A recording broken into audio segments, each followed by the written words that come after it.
battles raged in 1930s Arabia, while elsewhere in Tunisia, another fire sparked a real-world drama that would grow to reshape the modern Arab world. When I arrived to Tunisia, no, in my wildest dreams, I thought that we were going to live through the things that we lived there.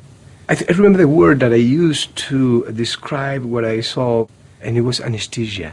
I saw a country almost kind of an anesthesia. I saw the picture of Ben Ali everywhere. Everywhere. It was in every little store, in every little stand, on the street, airport, everywhere. And then we went for Christmas. And when we came back, we heard about this kid.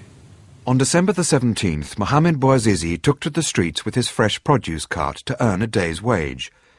Mohamed, frustrated and ashamed by the public humiliation he endured at the hands of police, set himself on fire outside the local municipality building. It was kind of a very little thing, you know, an anecdote almost in the distance of our shooting and the everyday problems of a shooting and stuff like that. But it was a dramatic story, obviously. It's just something isolated, it seems. And 2 weeks later, we were in the middle of a revolution.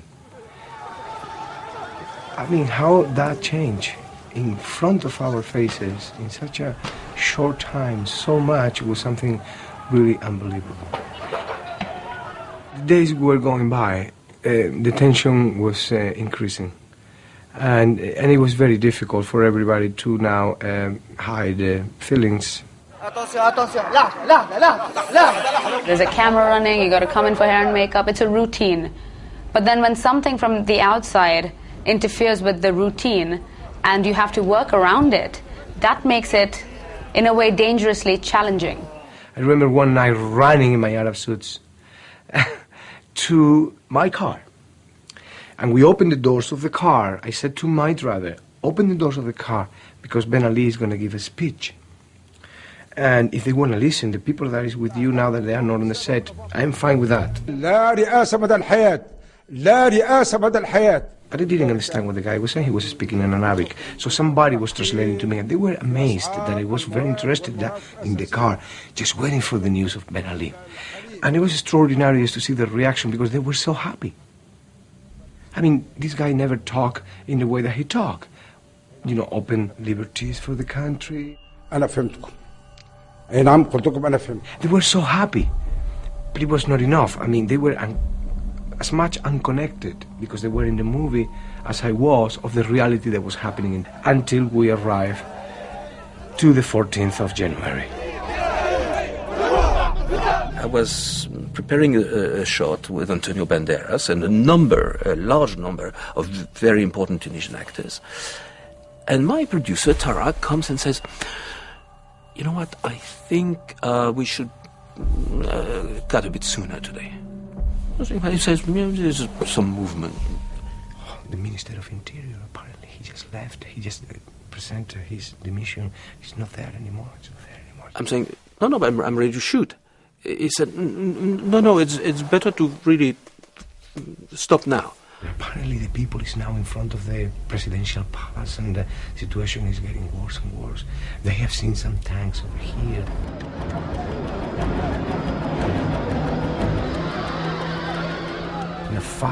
At 20 to 5, one of the producers got in there screaming, everybody out, everybody out, everybody out.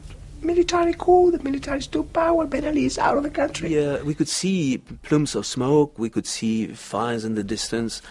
It was a situation almost tragicomic, because we were all in costumes just running around with our turbans flying in the wind, and then the makeup, I just remember taking my beard like this, and there was a curfew of 5 o'clock in the afternoon.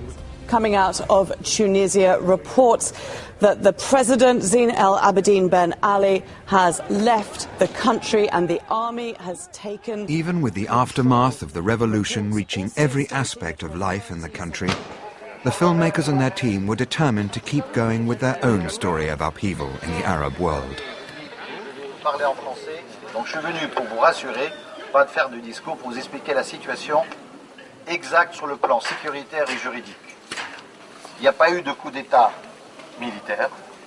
La Constitution prévoit que si le président de la République n'est plus en fonction physiquement, ou il a échappé, c'est ce qui est le cas, c'est le président de l'Assemblée générale qui est président par intérim. People just wanted to change something that didn't function in this region. And the interesting thing, it was one of the themes of our movie. Une famille pouvait détruire un pays. Ça, c'est jamais vu. Et c'est un peu notre film. Hein. Est-ce que la famille de Nassib a détruit Roubeika ou pas? Est-ce que Ammar a détruit Salmaner? Et est-ce que Aouda sera le leader de monde arabe qu'on espère tant avoir dans la réalité? Je vous remercie. That's so weird. We're pretending to show that, to play that, to make it, and it happens for real. It's so apt for the film and for the moment. We're talking about a revolution in the film as well, in a way, a growth and a change, a shift. I felt that I was in the right place at the right moment. It's very unique and very rare that people get to witness the making of history. And it inspired Antonio Banderas and Tahar Rahim and the other actors that were there, and Frida. They were living political moments in Arab history and at the same time portraying a moment in Arab history in the Arabian Gulf of how those emirs were confronted by political decisions having to do with oil, having to do with Islam, having to do with foreigners. Filming eventually wrapped in Tunisia, on time and on budget, only days after the revolution in the country had amazed the world and changed a region.